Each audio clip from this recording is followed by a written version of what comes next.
Hello and welcome to the France 24 interview. Our guest today is South Korea's Foreign Minister Kang Kyung-hwa. She joins us via satellite from Seoul. Thank you very much for being with us today. Thank you for having me. Mrs. Minister, South Korea has earned plaudits from around the globe for its tackling of the coronavirus pandemic. The number of infections dropped from 900 a day in late February to less than 30 per day. This without imposing any lockdowns and even holding legislative elections this week. What has South Korea done differently? Let me first begin by expressing my solidarity and appreciation for all the medical staff and the frontline workers who are fighting this unprecedented health challenge around the world. I think the work has been remarkably valiant, but also very difficult, and that has certainly been the case in our country as well. My heartfelt sympathies to the victims and the families who've suddenly lost loved ones in this crisis. Governments are fighting this around the world, and so as government, our solidarity with the governments in the midst of this. As you say, things have stabilized here in my country. The numbers of new infections are now under 50, and that's been a continuing trend during the past week. So yes, we have acted quickly and preemptively, and that is not just our philosophy, but is a reflection of our recent experience. You may know that in 2014, we had a terrible ferry boat accident where we lost 304 lives in the midst of a very inept response by the government at the time. And that has been a collective trauma to all Korean people. And the following year, in 2015, we had a MERS outbreak that lasted for about 3 months, didn't affect that many people, but was very highly fatal. And I think the government's reaction then was also initially very intransparent and dismissive, and so heavily criticized. It came around, responded, and contained. So this government has been very determined to be prepared when disaster strikes. We may not be able to prevent disasters from striking, but we can do a lot to prepare so that we can minimize the human suffering and contain the socioeconomic consequences. So from the very beginning, we were of a mindset and a government machinery ready to act quickly and preemptively, and that is what we have done. And being uncompromisingly transparent and open in the process. Our fight about the virus is about robust testing, very vigorous tracing, and quick treatment of the patients. And in addition to transparent and open, we have also been very adaptive in adapting our response to the changing nature of this challenge of a new virus, the nature of which we don't fully understand as yet. Right. Mrs. Foreign Minister, massive testing has been a key. There are reports that the United States has ordered some 600,000 testing kits from South Korea. Are you confirming that this is the case, that South Korea will send such amount and even more testing kits to the U.S.?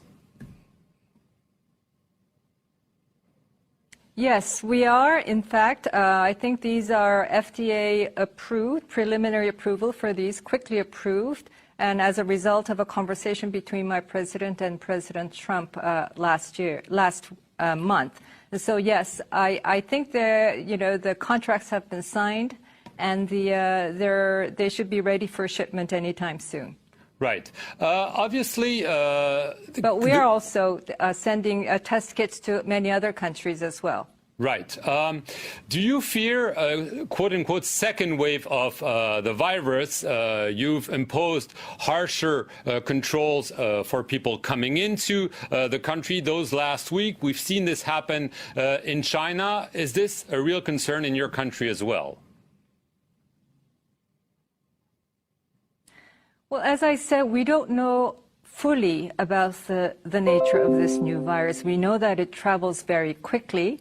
We know that it's highly fatal to certain people with certain medical conditions, especially among the elderly people. But what we are discovering these days is that those fully cured and released, many of them have been found to test positive a few days after. And so now, we are learning that there's a lot more that we need to learn about how the virus travels, in addition to the need to find cures and vaccines. The nature of the virus, a lot of uncertainties surrounding that, but also, as you say, now we have many cases found among recent travelers that have come back to the country from overseas travel. And yes, and so this is a global challenge. It is not enough that we contain the disease inside the country. This is a challenge that we have to overcome together as a global community. Right. We saw Japan declare a state of emergency, and you've chosen not to impose any lockdown. There are strict social distancing, as they're known, guidelines that have been prolonged. Could you consider harsher measures if you see that indeed the virus is coming back through people coming in or people being reinfected? As I said, our principle has been openness. Obviously, the virus travels with people. So to contain the virus, you have to contain people movement. And you can do this from two different approaches. You either respect the freedom of movement of people and make exceptions for those who need to be contained, the patients certainly, but for the close context, or you do the opposite way. You crack down on the movement and you make an exception for the travel. Our approach has been from the very beginning, by default, respecting the people's right to freedom of movement, and then to implement measures where necessary and proportionate to the needs to manage the risk. And now, because the risk factor comes with the people coming from overseas into the countries, we have placed all travelers coming from outside the country to 14 days of self-isolation, either in their homes or in government-sponsored facilities for monitoring and testing if necessary, and then hospitalization if necessary. So our measures have adapted to the evolving nature of this challenge, but the principle has been to preserve that openness to the very best of our abilities, and that has meant a great deal of work for the government. But we have managed. I don't think the idea of a lockdown or blockade would be acceptable to our public. Even at the height of our crisis, when this was exploding in the southern city of Daegu and Gyeongbuk province, where numbers were climbing by the hundreds, as you say, to a maximum of 900 per day, even then we did not impose a blockade. We strongly advised people to not to go to crowded places, to stay home, but we did not impose mandatory travel bans. People were still free to travel in and out of the city even at that time. The idea of a blockade would be completely a mandatory blockade would be contrary to our principle of openness. Do you agree with President Trump that the World Health Organization has been too slow and even too lenient with China?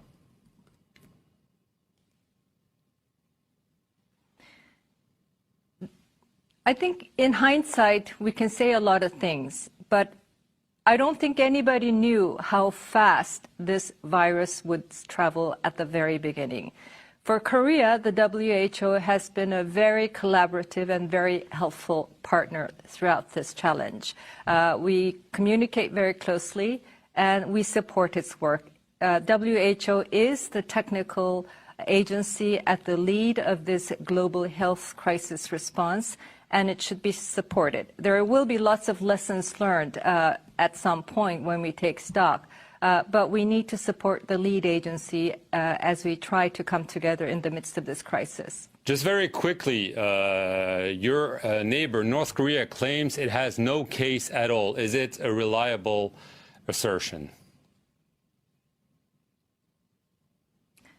That is its official position. I think we need to take that with some grain of salt, but it is an intransparent, closed country where information is very difficult to get. But we watch very closely on the developments with the information that we are able to garner through its official media outlets.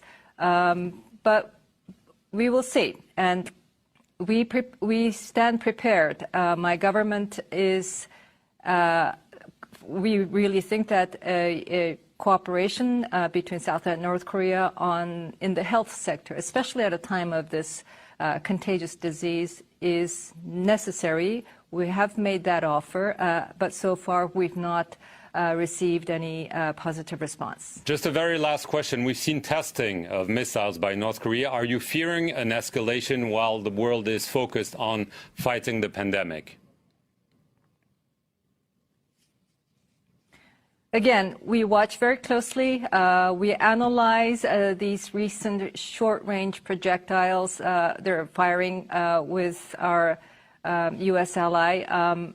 This is certainly unhelpful as we are dealing with this unprecedented global health crisis. It is certainly unhelpful to our efforts to revive the momentum for dialogue towards denuclearization and work towards lasting peace on the Korean Peninsula. Foreign Minister Kang Kyung-hwa, thank you very much for being with us here on France 24 from Seoul and telling us about how your country is fighting coronavirus. Thank you for watching this interview.